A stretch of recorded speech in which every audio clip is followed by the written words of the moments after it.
Ryan Brooks, 34 years old, was a rising assistant professor of political science at Texas State University. Known for his charisma both in the classroom and at social gatherings, his career was taking off. However, his personal life had always been more complicated. Ryan was impulsive, prone to temper tantrums, and often ignored the warning signs in his relationships. In early 2016, Ryan met Rachel Morgan, a 28-year-old basketball coach at a high school in Fort Worth, Texas. Their meeting seemed fated. They met casually at a charity event where Rachel was coaching a team of girls from disadvantaged neighborhoods. Ryan was immediately captivated by her elegance and confidence, and soon they struck up a conversation. From that moment, a passionate romance began. The relationship progressed quickly, cemented by their shared love of sports, fitness, and education. Within months, they were already planning a wedding. However, despite the strong emotional connection, warning signs began to emerge. Rachel kept certain aspects of her life private, especially her past. Ryan's friends noticed her reluctance to talk about personal matters, such as her childhood. For example, she adamantly refused to show Ryan any childhood photos. Nevertheless, he dismissed these concerns, blinded by his excitement to build a life with a woman who seemed perfect. Family and friends expressed doubts about Rachel's lack of openness, but Ryan was convinced that love would overcome any obstacle. The couple began planning a large wedding, scheduled for late June 2016 at a historic church in downtown Fort Worth. Guests from all over Texas were expected to attend, including Ryan's colleagues from the university. Everything pointed to a beautiful, traditional wedding, but the secrets that had been carefully hidden began to come to light in the most public and tragic way possible. What should have been the happiest day of their lives ended in tragedy. On the afternoon of June 29, 2016, at approximately 3:30 in the afternoon, the body of Ryan Brooks was found in the men's bathroom of Trinity Episcopal Church in downtown Fort Worth, Texas. Hours earlier, the church had hosted the wedding ceremony of Rachel and Ryan, a small and intimate gathering. While the guests were still in the reception hall, one of the groomsmen, Michael Scott, noticed that Ryan had been missing for an unusually long time, over 3 hours. Michael Scott went to look for Ryan and found the bathroom door locked. After knocking and calling out repeatedly with no response, his concern grew. Desperate, he forced the door open and stumbled upon a gruesome scene. Ryan's lifeless body was slumped on the bathroom floor, with his pants down and multiple gunshot wounds visible on his torso and groin. Blood had splattered the floor and walls. In shock, Michael Scott backed away and screamed for help. Panic broke out as wedding guests rushed to the scene. Michael Scott called 911 with a trembling voice, describing the macabre discovery. Paramedics arrived within minutes, but it was already too late. Ryan was pronounced dead at the scene. Despite being visibly shaken, Michael Scott calmly explained the situation to the first responders. The scene was immediately cordoned off, and the guests, still dressed in their wedding attire, stood in stunned silence as the joyous celebration turned into tragedy. The Fort Worth police arrived shortly afterward. The officers were met with a mix of shock and confusion among those present. Meanwhile, Rachel, who had been missing for some time, became the focus of the investigators as they tried to unravel the violent events that had just unfolded. Detective James Peterson, a veteran known for his meticulous approach, was assigned to the case. Along with his team, he secured the crime scene and carefully examined the bathroom where Ryan was found. Blood splattered the walls and floor, and the position of the body, with his pants down and multiple gunshot wounds to the chest and groin, indicated a violent struggle had taken place. Ryan also had defensive wounds on his arms, suggesting he had tried to fight off his attacker. The murder weapon was later discovered in a trash can outside the church. It was a small pistol, hastily discarded and wiped clean of fingerprints. The detectives began interviewing guests, trying to piece together the events that led to the murder. What they uncovered left everyone stunned. According to several witnesses, during the wedding reception shortly before Ryan's death, he had a sudden and shocking outburst. Right after the ceremony, during the toast, Ryan stood up and began shouting, "My fiancée is a fraud," repeatedly pointing at Rachel. He then revealed that Rachel was a man and still had male genitalia, leaving the guests in a state of shock. The guests were horrified as Ryan continued his tirade, furiously accusing Rachel of hiding her trans identity. Witnesses described how Rachel ran out of the hall, crying, humiliated, and devastated by Ryan's cruel revelation. The reception descended into chaos and guests didn't know how to react. Some tried to console Ryan while others ran after Rachel. This public outburst provided a clear motive: humiliation, betrayal, and fury. The police focused their attention on Rachel, who had disappeared from the church after the incident. Detective Peterson and his team began searching for Rachel, aware that she was the last person seen with Ryan before his death. As the investigation progressed, the police focused their efforts on gathering more information about the couple's relationship, the details of the wedding, and the explosive confrontation that led to such a tragic outcome.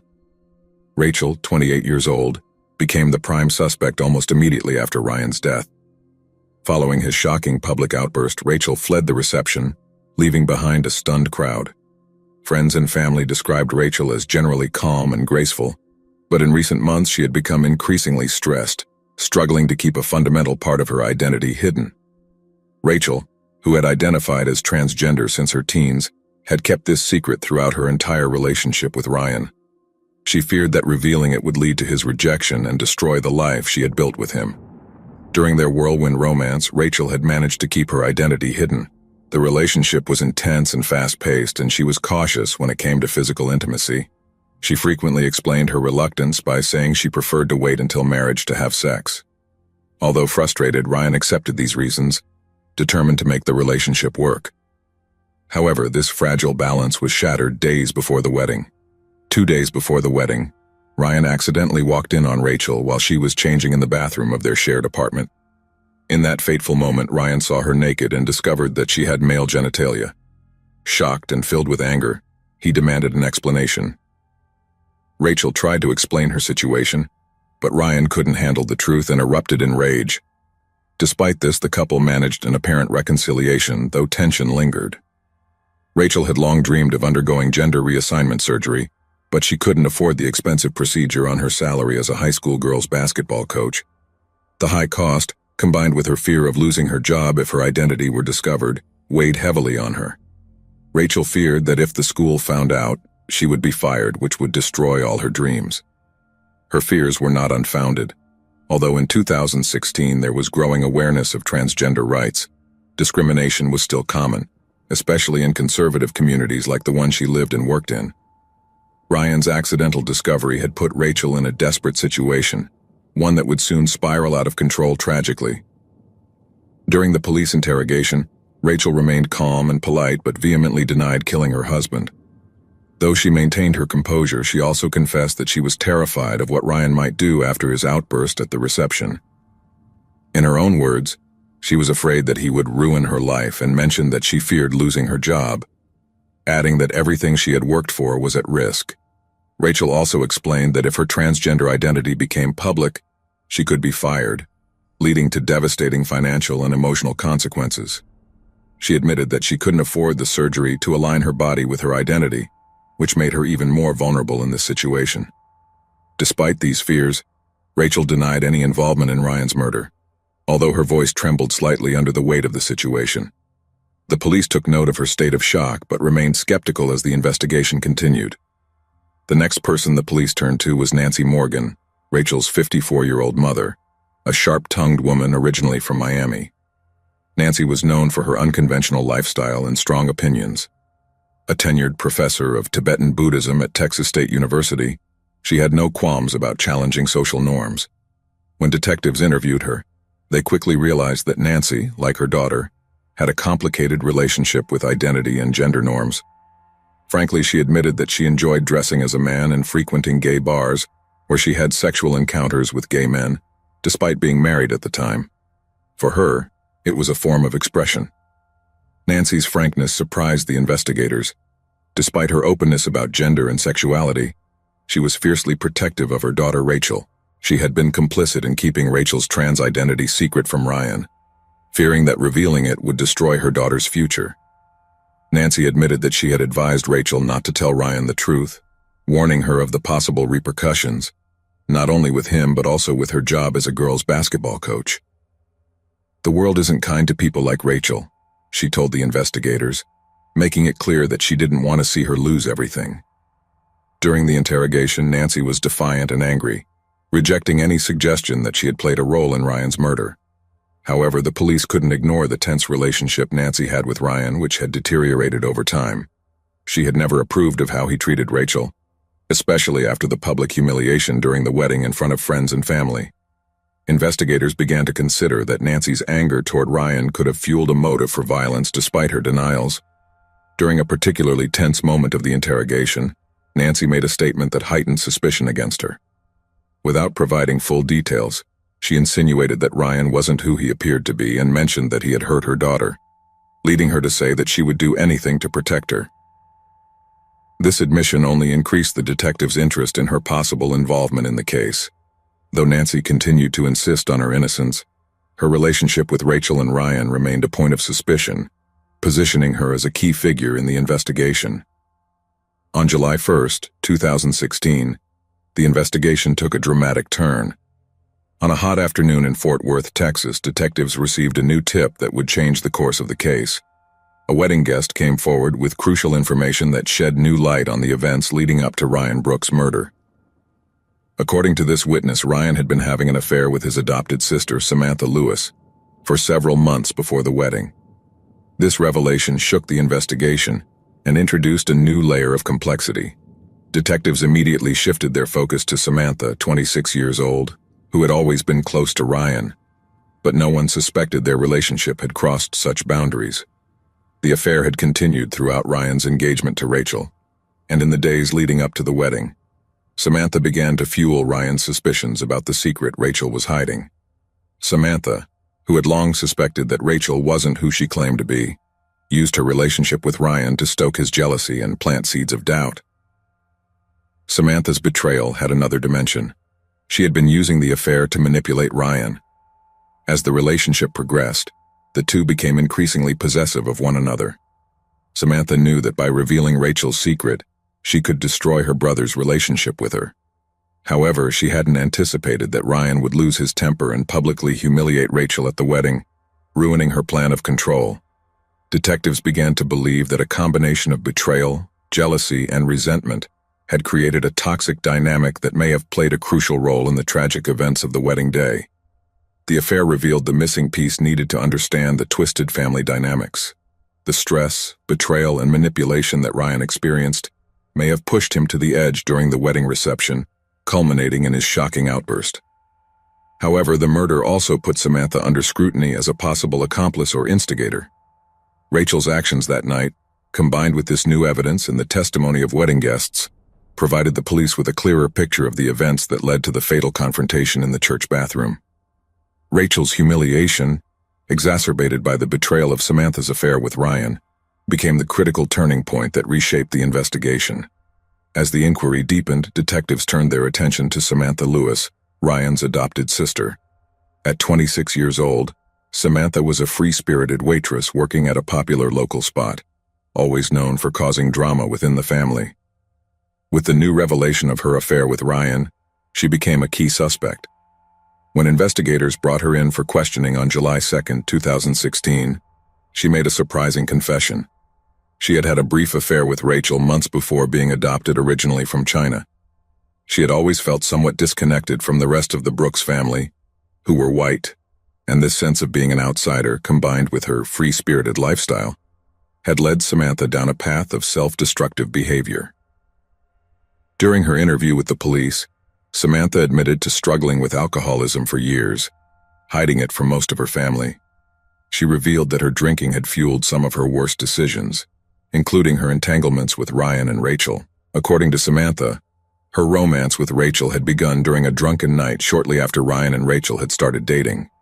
She described the relationship as brief but intense. It was during this affair that she discovered Rachel's trans identity. Although Rachel was still pre-op and couldn't afford gender reassignment surgery, she had confided in Samantha about her personal struggles. Samantha claimed that although she had no problem with Rachel being trans, she understood how dangerous it would be if Ryan ever discovered her secret. This discovery became a point of tension for her as she struggled with whether to tell Ryan or remain silent.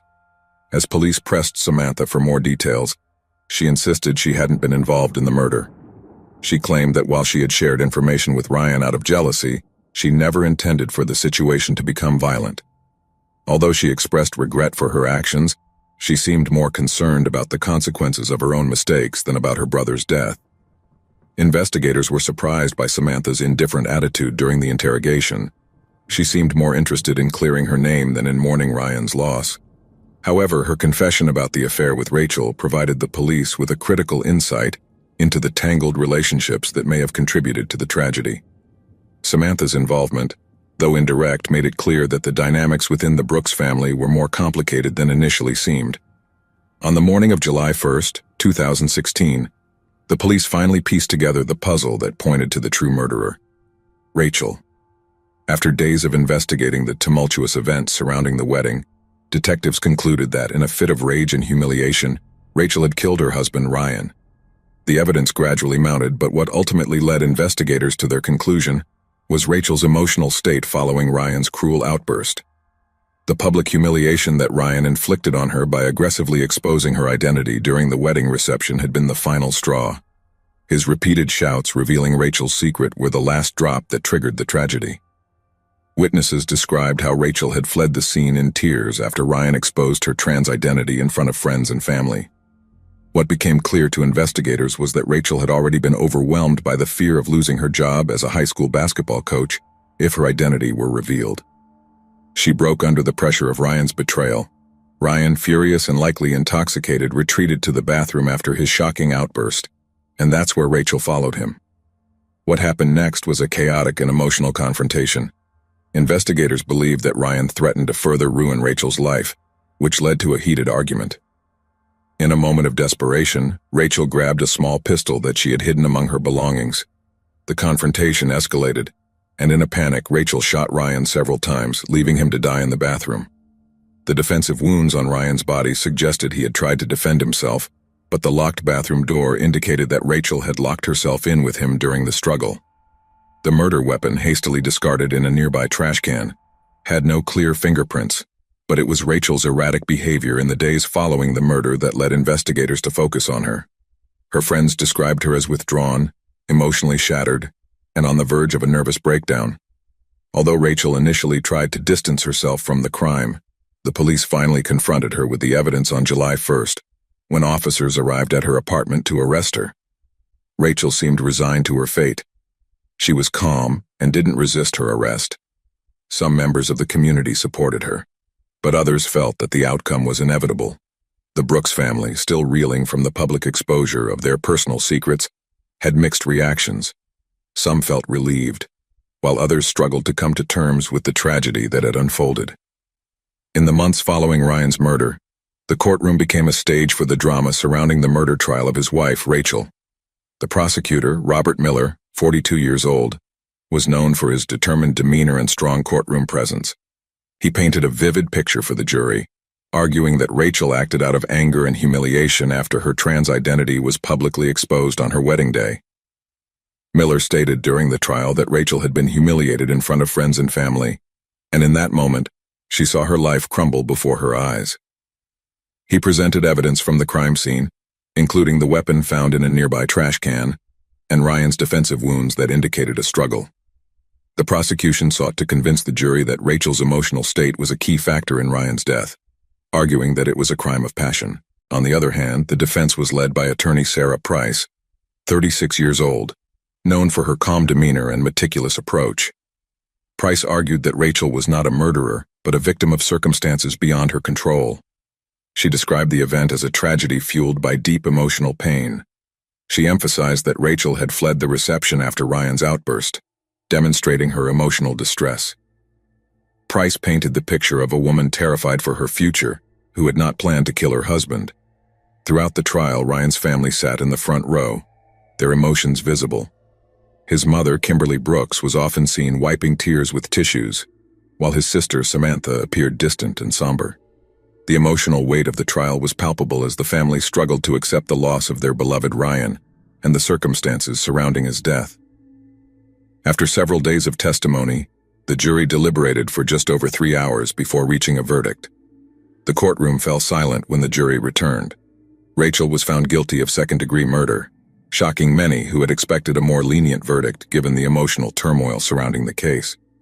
When the judge announced the sentence of 15 years to life in prison, Rachel's reaction was one of disbelief. She stood still, tears streaming down her face while her family watched in despair. Ryan's family felt a mix of relief and sorrow, believing that justice had been served but mourning the loss of Ryan and the family they once had. After the trial, the lives of Rachel, Nancy, and Samantha were forever changed. Rachel, now convicted of murder, began her 15-year sentence in the Texas Women's Reformatory. The media continued to cover her case in the months following her conviction, and some, like the Fort Worth Tribune, highlighted her struggle as a transgender woman in the prison system. Rachel, who had never been able to afford gender-affirming surgery, faced the harsh reality that her gender identity was at odds with her environment. Despite her efforts in adolescence to advocate for better conditions, Rachel spent her days in relative isolation. Her once promising future, the life of love and acceptance she had hoped to build, had crumbled in the most tragic way. Nancy Morgan, Rachel's mother, returned to her job as a professor of Tibetan Buddhism at Texas State University. Originally from Miami, Nancy was known for her academic work and her dedication to challenging social and gender norms. She often spoke of her own experiences dressing as a man and engaging in relationships with gay men despite being married. However, the trial put her under intense scrutiny, as the police suspected she may have been involved in Ryan's murder out of love and protection for her daughter following Rachel's public outburst. Though Nancy vehemently denied any involvement during questioning, her tense relationship with Ryan and unconventional lifestyle left her with a lingering cloud of suspicion. Her academic reputation suffered as some of her students and colleagues questioned her past and her role in Rachel's tumultuous life. Samantha Lewis, Ryan's sister, admitted during the trial that she was an alcoholic and had had a brief affair with Rachel, allowing her to learn about Rachel's trans identity. Samantha's revelation was a bombshell in the courtroom, adding another layer of complexity to an already tangled case. After the trial, Samantha sought treatment for her alcoholism at a local rehabilitation center, and her recovery became a long and difficult journey. She withdrew from public life and decided to focus on healing both from her addiction and the devastating loss of her brother. As the dust settled and the tragic events of June 2016 continued to haunt the three women, their lives were forever changed by a moment of explosive violence and the secrets that had been exposed. The case of Ryan Brooks' murder reveals the deep pain that secrets, betrayal, and public humiliation can bring. It is a reminder that sometimes the most beautiful celebrations can mask the darkest tragedies.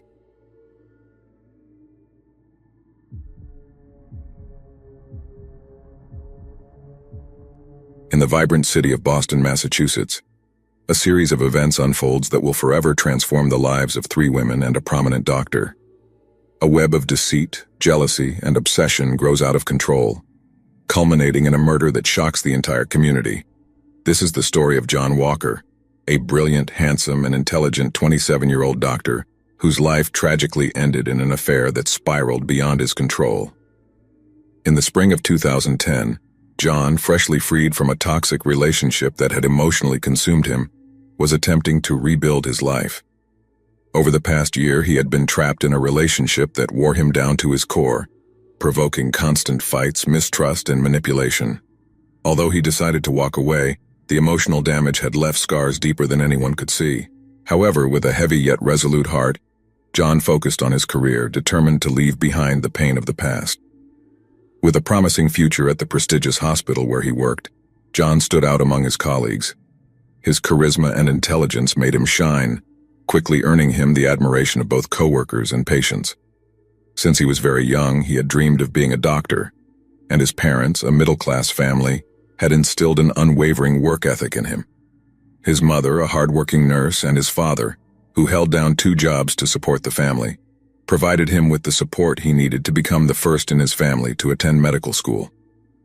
At 28 years old, John had managed to become one of the most respected young doctors in the city, firmly determined to continue advancing in his field. Nevertheless, despite his professional success, John was emotionally drained. The toxic relationship he had left behind had left him without the energy to commit to anything serious. He sought freedom, enjoyment, and relief, not the weight of a new relationship. In this context, he began to notice the interest some of his patients showed in him.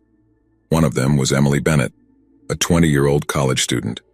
Emily had always been a carefree, vibrant young woman, As the youngest of 4 siblings, she was used to attracting attention from others and enjoyed it. She was studying literature at a local university, dreaming of writing her own novel someday.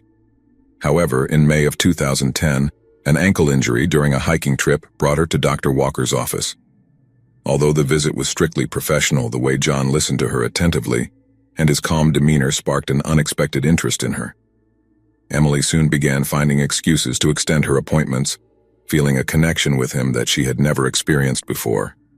To her, John was an escape from the university routine. He was older, wiser, and more interesting than the guys she was used to dating. Neither of them was looking for anything serious. They just wanted to enjoy the moment. By mid-June, their relationship had become carefree. They spent time together, enjoying each other's company without the need for labels or expectations. However, just when John began to feel comfortable in this new phase, his life took another unexpected turn. He met Laura Carter, a 30-year-old single mother. Laura had led a complicated life. At 19, she married her high school boyfriend, believing they would build a family together. Shortly after, they had a son, but things didn't go as she had planned. Her husband, charming at first, soon grew distant, prioritizing his job over his family. By the time their son turned 5, the marriage was already destroyed. Alone, Laura had to juggle her job as a real estate agent with raising her son. Her days were long, and her nights even longer. Though she had friends, none could truly understand the weight of her responsibilities as a single mother. By 2010, her son was already 8 years old. Although Laura had managed to build a stable life for both of them, she couldn't ignore the emptiness she felt inside. Then, during the summer of that same year, she met John Walker and everything changed for her. It wasn't under romantic circumstances that Laura brought her son to the office. It was for a routine checkup, and John was his doctor. It had been a stressful day for her, and when John spoke to her with such empathy, asking about her life and her son, Laura felt that, for the first time in a long time, someone truly saw her. Unlike Emily, who was young and carefree, Laura longed for stability. She wasn't looking for a casual fling. She hoped that John, with his intelligence and maturity, could be the man to fill the emptiness in her life. They began seeing each other more frequently, and Laura found excuses to visit the hospital, convinced that it was nothing serious, that she just enjoyed his company. However, deep down, she began to hope for something more. By the end of August 2010, Laura had fallen deeply in love with John, seeing him as the type of man who could take care of her and her son, someone with whom she could build a future. However, John, still healing from his own emotional wounds, wasn't ready for that kind of commitment. He continued his casual relationship with Emily, while sinking deeper into his bond with Laura, unaware of the emotional turmoil that would soon follow as summer came to an end. The lines between John's relationships blurred. What began as a carefree fling with Emily and a deeper connection with Laura would soon become more complicated than John had anticipated. The growing tension, jealousy, and expectations finally set the stage for a tragedy that none of them could foresee. In the spring of 2011, John's life, once exciting and free, took an unexpected and dangerous turn when he met Victoria Cooper. At 25, Victoria had recently married David Porter, a successful businessman. Their marriage seemed perfect at first glance. Victoria, beautiful and serene, came from an influential family, and David was a respected figure in the business world. However, beneath the surface, their marriage was tense, held together only by social expectations and appearances. David, distant and emotionally unavailable, spent more time in boardrooms than with his wife, leading Victoria to feel increasingly isolated and to seek solace elsewhere. When Victoria first walked into John's office for a routine checkup in April of 2011, the chemistry between them was instantaneous. There was something magnetic about John that attracted her. He was young, confident, and gave her the attention she craved but lacked at home. John, still in his casual phase, saw no harm in flirting with her, and without knowing her marital status, they began spending time together. What started as a few innocent dates quickly turned into something much more intimate. Meanwhile, Laura Carter wasn't handling the situation well.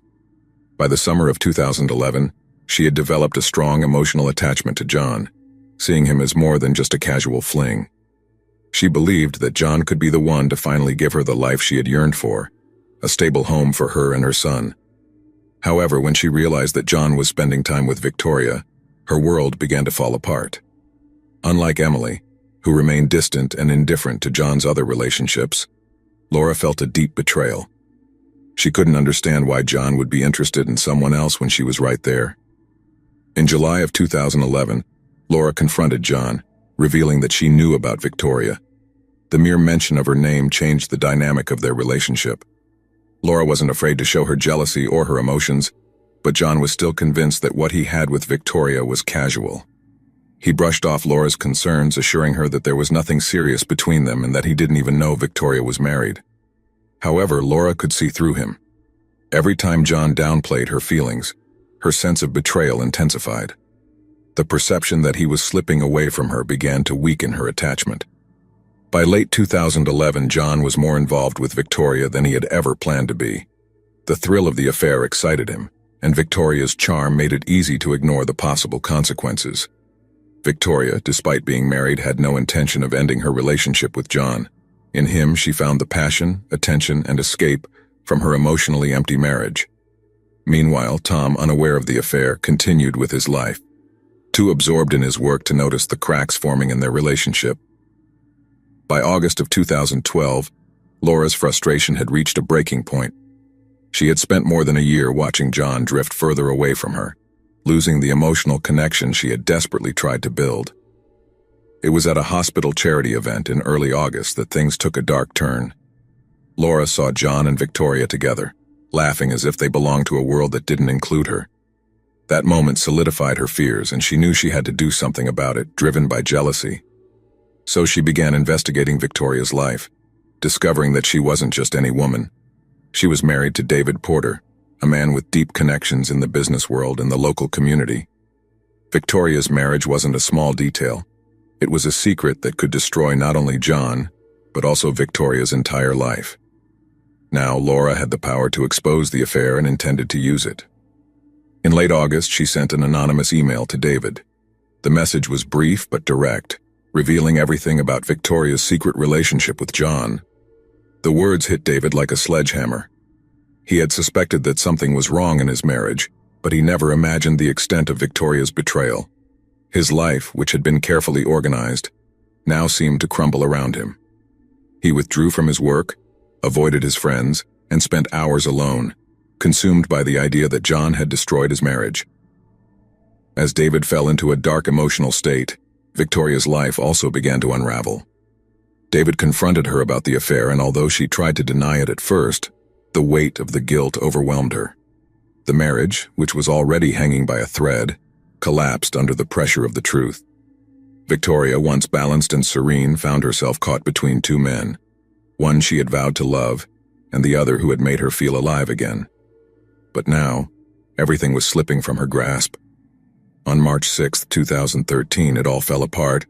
Dr. John Walker was found dead in his home. The scene was horrific. He had been brutally stabbed multiple times, and his body lay in a pool of blood in the living room. The crime scene showed signs of a struggle, indicating that John had tried to fight off his attacker, but the assault had been too violent. The police who arrived at the scene that morning immediately began piecing together the details. The next day, on March 8, 2013, the police questioned both Laura and Victoria. Victoria was in shock and could barely process the news of John's murder. She denied any involvement, though her guilt over the affair was evident. Laura, on the other hand, was noticeably erratic, her emotions fluctuating between sadness and anger, and the police couldn't ignore how unsettled she seemed. However, neither woman could provide concrete evidence linking them to the murder. As the investigation progressed, the police turned their attention to David Porter. Initially, David appeared cooperative, showing the expected signs of grief and confusion. However, as the police dug deeper, they uncovered a disturbing pattern in the weeks leading up to John's murder. John had received threatening phone calls and messages. The tone of the messages was aggressive, warning him to stay away from certain people. The calls were traced back to David, making him the prime suspect. The discovery of these messages painted a clear picture of David's state of mind, who had descended into madness, consumed by the idea that John had destroyed his life. His obsession with revenge had grown over time, leading him to John's doorstep on the night of March 6th, where he committed the ultimate act of violence. What had begun as a carefree affair had ended in bloodshed, leaving broken lives and a shattered community in its wake. The investigation was far from over, but the police knew they were close to the truth, a truth that would expose the dark depths of human obsession, jealousy, and betrayal. On March 22, 2013, the investigation reached its climax. After weeks of gathering evidence and following leads, the police finally had what they needed to arrest David Porter. They had suspected his involvement from the moment they discovered the threatening messages and late-night calls directed at John. But it wasn't until they found David's fingerprints on the murder weapon, a kitchen knife, that their suspicions were confirmed. It took meticulous work, but the pieces were finally coming together. When the police arrived at David's house that morning, the atmosphere was tense. David had been living in a state of emotional turmoil for months, isolated from his work and friends, consumed by thoughts of betrayal and revenge. His once orderly life had crumbled into chaos after learning about Victoria's affair and John's murder. When the police came to his door, David offered little resistance. His face, sunken from weeks of insomnia and despair, reflected the storm he had been going through. During the interrogation, David confessed to the murder, but his confession wasn't as straightforward as the police had expected. While he admitted to killing John, the details he provided surprised everyone. David claimed he hadn't acted alone and that Laura Carter had pushed him to commit the crime. According to David, it was Laura's jealousy and resentment toward John that led him to kill. He alleged that Laura had called him repeatedly in the weeks leading up to the murder to remind him of the harm John had caused them. Laura had planted the seeds of revenge, constantly fueling his anger until David felt he had no choice but to make John pay for what he had done. In his statements, David described how each call from Laura intensified his hatred toward John. She painted him as the villain, the man who had destroyed both their lives. David, already fragile from the collapse of his marriage, began to believe that Laura was right. His rage and jealousy consumed him, pushing him to the edge, and on March 6, 2013, that rage exploded into violence. He went to John's house, driven by a mixture of pain and anger, and in a fit of uncontrollable emotion, he stabbed him. However, David's confession wasn't enough to implicate Laura, despite his claims that she had orchestrated the murder. There was no solid evidence linking her directly to the crime. The police had investigated Laura's phone records and interrogated her extensively, but they found nothing that could definitively prove that she had encouraged David to kill John. Laura denied everything, insisting that while she was heartbroken and angry over John's death, she had never urged David to commit such an act. When David's confession was complete, the police were left with a web of accusations and half-truths. While they had enough to charge David with murder, Laura's involvement remained uncertain. The investigation had reached a critical point, but the answers were still hard to grasp. In July of 2014, David's case went to trial. The courtroom was packed with media and members of the local community, eagerly following every development in the murder of Dr. John Walker, a beloved figure in Boston. The revelation that his death had resulted from a tangled affair involving 3 different women made the case even more sensational. Everyone wanted to know how the trial would unfold, who would be held responsible, and whether Laura Carter, whose name had been dragged through the mud, would face her own charges. The prosecution, led by an experienced attorney, portrayed David as a man driven to madness by his wife's betrayal.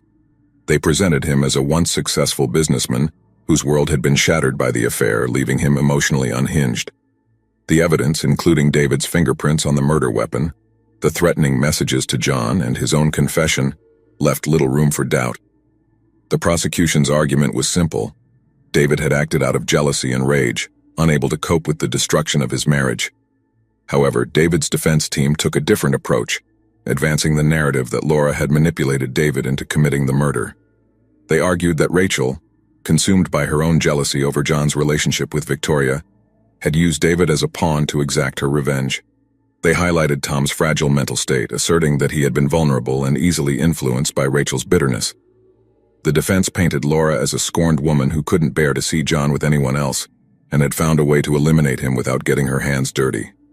Throughout the trial, Laura's life was subjected to intense scrutiny. Every detail of her relationship with John was analyzed, and her emotions and actions were constantly questioned. Though she continued to deny any involvement in the murder, the accusations had left her reputation in ruins.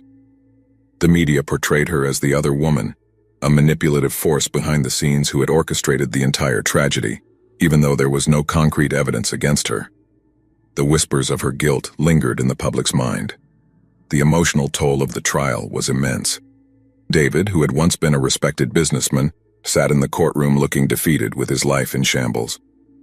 Victoria, whose affair had set the entire chain of events in motion, was also present. Though her relationship with David had ended long ago, she too dealt with the guilt of what her actions had caused. Rachel, the woman at the center of the defense's argument, struggled to maintain her composure as her name was dragged through the mud. As the trial progressed, the atmosphere grew increasingly tense. Emotions were high and the public was divided, some supporting David, others feeling sympathy for Laura, caught in a whirlwind of accusations and speculations.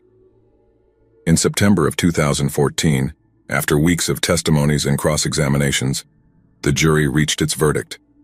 David was found guilty of first-degree murder and sentenced to life in prison without the possibility of parole.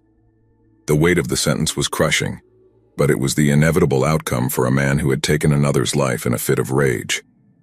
While David's fate was sealed, Laura's story was far from over. Though she was not convicted of murder, she faced a separate trial on incitement charges, accused of having urged David to commit the crime. The ensuing trial was long and exhausting. Laura maintained her innocence, insisting that, while she had been angry and hurt by John's betrayal, she had never wanted him to die. However, the damage to her life was already done. The accusations had destroyed her reputation, leaving her ostracized by friends and family. Even if she walked free, her life would never be what it had been. The trial had exposed the darkest corners of human emotions: jealousy, obsession, and betrayal, leaving a permanent scar on everyone involved. In the end, David's actions had not only taken John's life, but had also cost him his own. Laura was left to pick up the pieces of a shattered life, once promising, now marked by tragedy. Dr. John Walker, once admired for his skill and charm, became a tragic figure in this story of obsession and betrayal. Victoria, whose affair had set these events in motion, divorced David and moved away to start a new life, though haunted by the guilt of what her actions had unleashed. Laura, once a hopeful single mother in search of love, now faced years behind bars for her role in the tragedy. The story of love, lust, and deadly obsession became a warning that resonated throughout the community for years, leaving everyone wondering what dark thoughts drove David and Laura and whether their tragic story could have been avoided.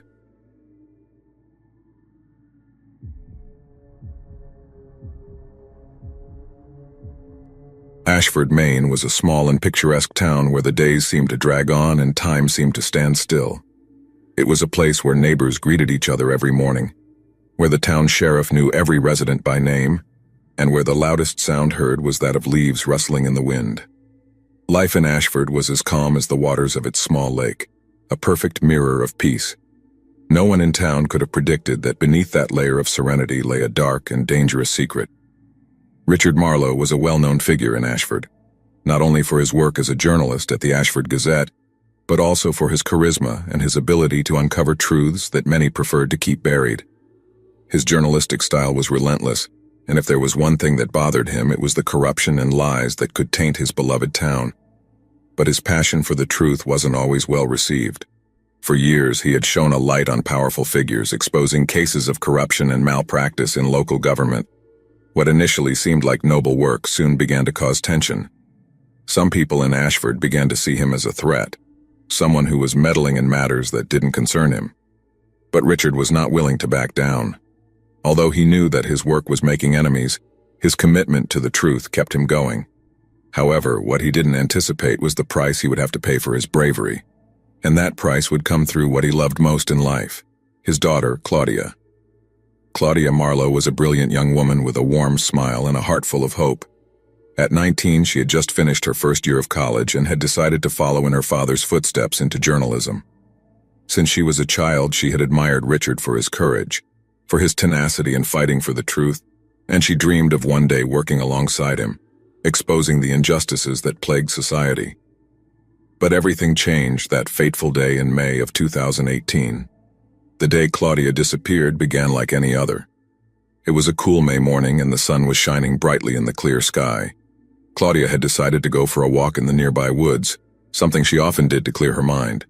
She loved nature, and the trails surrounding Ashford were her personal refuge. Every step she took helped her clear her thoughts, to organize her ideas, especially in those moments when she felt the pressure of following in her father's big footsteps. Richard would always remember that morning when Claudia kissed him on the cheek before leaving. He never imagined it would be the last time he would see her. As the day went on and Claudia didn't return, Richard began to feel uneasy. At first, he tried to stay calm, telling himself that maybe she had decided to go farther than usual, or to stop by a friend's house. But as evening began to fall and his daughter was still missing, fear took hold of him. Claudia had never been someone who would disappear without telling anyone. He tried calling her several times, but every attempt was in vain. Claudia's phone rang again and again, but she never picked up. Desperation began to overwhelm Richard. He clung to the hope that she had simply lost signal, but deep down he knew that something was wrong. Something terrible had happened. When night fell, Richard couldn't wait any longer. He called the town sheriff, who immediately organized a search of the woods. Volunteers from all over the community joined the search, all worried about the young woman's disappearance. The search lasted all night, but when the sun rose the next day, Claudia was still nowhere to be found. In the following days, the search intensified. Richard was convinced that his daughter had been kidnapped, but the authorities had no leads. The woods were combed thoroughly, every corner was checked. But there were no signs of a struggle or any trace of Claudia. Despair became a constant in Richard's life. As the search continued without success, Richard couldn't stop thinking about his last article. Just weeks before, he had published an investigation that exposed a web of corruption within Ashford's town council. In the article, he revealed how some council members and local businessmen were diverting funds intended for community improvements. The story had caused a stir in town and had placed Richard in the crosshairs of powerful people. It was a hard-hitting article, and while Richard had expected some resistance, he never imagined it would have such personal repercussions. Richard couldn't help but wonder if the article was connected to his daughter's disappearance. Could it be that someone had retaliated against him by using Claudia as a way to silence him? The idea terrified him. Each day that passed without news of his daughter only heightened this suspicion. The journalist began receiving anonymous calls. At first, they were just unintelligible whispers, but then the messages became clearer, more threatening. "Stop searching, Marlowe," said a raspy voice in one of the calls. "You know what's good for you." The voice stayed with Richard. He felt that something much bigger was brewing behind Claudia's disappearance, and that his article had merely been the trigger. With these new threats, Richard decided to take action. He contacted an old friend, a private investigator named Jonathan Davies. Jonathan was a tough man with years of experience in missing persons cases and complex crimes. Richard trusted that if anyone could find Claudia, it would be him. Together, they began reviewing every detail of the article, every name, every possible connection to the disappearance. A few weeks later, Jonathan received a tip. A man, whose name was never revealed, had left a message on the investigator's answering machine, saying he had seen something strange at an old cabin in the woods, in an area that the police had not searched. The cabin was known in town as a place where vagrants and shady people often gathered. Richard and Jonathan wasted no time and headed to the location as quickly as they could. When they arrived at the cabin, the scene they found was eerie. The wooden door hung off its hinges and the windows were broken, allowing sunlight to filter in at odd angles. The cabin smelled of damp and neglect, but the most disturbing thing was in a small room at the back. On a dusty table, amid remnants of food and old papers, they found Claudia's diary. The notebook was worn, with pages folded and stained with dried blood. Richard's heart skipped a beat as he held it in his trembling hands. He opened the pages and began to read, each word plunging him deeper into a horror. The first entries were confusing, with scribbles and phrases showing the terror his daughter had felt since the moment of her abduction. Claudia described how she had been dragged by two men, both with covered faces, and taken to the cabin. They had kept her there for days, repeatedly asking her about her father. They wanted to know more about his work, about the article he had written. Every time Claudia refused to talk, they tortured her. Reading the diary was unbearable. Claudia had been beaten, burned, and deprived of food. It was clear that her captors not only wanted information but also wanted to inflict the greatest suffering possible. And worst of all, they knew exactly who she was and her relationship to Richard. As Richard read the final pages of his daughter's diary, the story took an even darker turn. Claudia had begun to recognize her captors. They weren't just common criminals. They were people she had seen before, on television, on local news. She described them as members of a rival investigative journalism team, a group known for its aggressive style and its constant pursuit of scandals. They called themselves Voices of the People, a show with a sensationalist approach that did not hesitate to cross any ethical line to get a story. Claudia described how over the weeks, her captors demanded that she record messages for her father, attempting to blackmail him into stopping his investigations. They wanted Richard to abandon his work, to stop exposing Ashford's secrets. As he read those last words, a dark truth began to form in Richard's mind. The people responsible for Claudia's kidnapping and torture were not common criminals. They were individuals with access to the same industry he belonged to. The Voices of the People program, which presented itself as a defender of citizens' rights and a whistleblower of injustices, had been linked to several controversies in the past. Their reports often bordered on defamation and sensationalism, but Richard had never imagined they could be capable of something as brutal as what they did to his daughter. The names in Claudia's diary were clear. She had written about 3 specific people: Paul Jennings, the show's producer, a man with a shady reputation in the journalism world; Sheila Connor, a reporter known for her ruthless style and her skill at manipulating sources; and lastly, Brian Harris, the team's cameraman who had a history of violent behavior, though always covered up by the show's producers. Claudia had recognized Sheila first, then the other 2 as the days of her captivity dragged on. According to what she wrote in her diary, they had kept their identities hidden for a while, using masks and staying in the shadows. However, over time, their arrogance and confidence that they would never be caught made them let their guard down. They began talking among themselves while keeping her tied up in the cabin, and Claudia, despite her fear, listened to every word. Sheila, in particular, seemed to enjoy tormenting her. "Your father should have known when to stop," Claudia wrote in her diary, quoting Sheila. "No one challenges the powerful in this town without paying the price." The horror for Richard was not only that his daughter had been kidnapped and tortured by these people, but that it had all been done with the intent to silence him.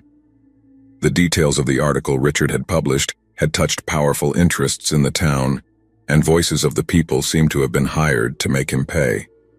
With the diary in hand, Richard realized that he couldn't completely trust the local police. He knew that Ashford was entangled in a web of corruption, and if these people had enough power to orchestrate a kidnapping and torture, they might also have allies within the law itself. Jonathan Davies, the private investigator, agreed. "If we try to go directly to the local authorities, we risk having this case covered up," he warned. "We have to be smart, gather solid evidence, but keep everything low profile. They can't know we're close to them." Richard and Jonathan began working quietly. They collected evidence, followed the members of the Voices of the People team, and documented each of their movements. It took weeks of constant surveillance and meticulous work, but they finally managed to obtain a compromising video. A conversation between Sheila and Paul in which they mentioned the mistake they had made by letting Claudia escape from the cabin. That video was the key piece they needed. With the evidence in hand, Richard decided to confront Paul Jennings directly. He was determined not only to expose them publicly, but also to see them pay for what they had done to his daughter. Though fear gnawed at him, his desire for justice was stronger. He showed up at the Voices of the People offices one rainy afternoon. He knew he would confront them only once, before bringing everything to light. He walked down the building's halls with a determined stride, with Jonathan waiting outside, prepared for anything. When he arrived at Paul Jennings' office, Paul greeted him with a cynical smile. "Richard, I'm surprised to see you here," he said with a smile, feigning a friendliness that was really a mask of arrogance. "What brings you here?" Richard dropped a folder filled with photos, recordings, and transcriptions from Claudia's diary onto the table. Paul's eyes widened as he realized what he was looking at. Sheila, who was sitting in a chair across the office, dropped her glass of water, paralyzed. "I knew you were a fool, Jennings," Richard said in a low voice, "but I never imagined you'd dare to do something so monstrous." Paul tried to deny it, but the evidence was irrefutable. Richard calmly explained that everything they had would be sent to national media and the federal police if they didn't confess and turn themselves in immediately. The atmosphere in the room became stifling. Sheila, who had maintained her arrogance throughout Claudia's kidnapping, now seemed desperate, searching for a way out. Paul, on the other hand, was trying to buy time, but Richard wasn't willing to give an inch. You held my daughter for weeks, torturing her because of something I wrote. You thought you could silence me, but you were wrong. This isn't just about justice for Claudia. This is about destroying every miserable piece of your existence." The tension in the room reached its peak. Paul knew he was cornered. Finally, he collapsed in his chair. "We didn't intend for it to go that far," he murmured. We just wanted to send a message." The next morning, news of Paul and Sheila's confessions exploded in the major media outlets. The Voices of the People program was immediately canceled, and those involved were arrested and brought to trial. What had begun as a simple journalistic investigation ended up uncovering a network of corruption and violence that shook the entire Ashford community and beyond. Richard, although he had achieved justice for his daughter, knew that nothing could bring back what he had lost. Claudia would never be the same. She had endured weeks of unimaginable suffering, and though she survived physically, the emotional trauma left her scarred for life. Claudia's story and her kidnapping became a symbol of the importance of brave journalism and how the pursuit of truth can come at a terrible cost. But it was also a reminder that, although some may try to silence the truth, there will always be people willing to fight for it no matter the consequences. Richard never stopped being a journalist, but every article he wrote after that event bore a deep emotional scar. He knew that the truth could be powerful, but also deadly.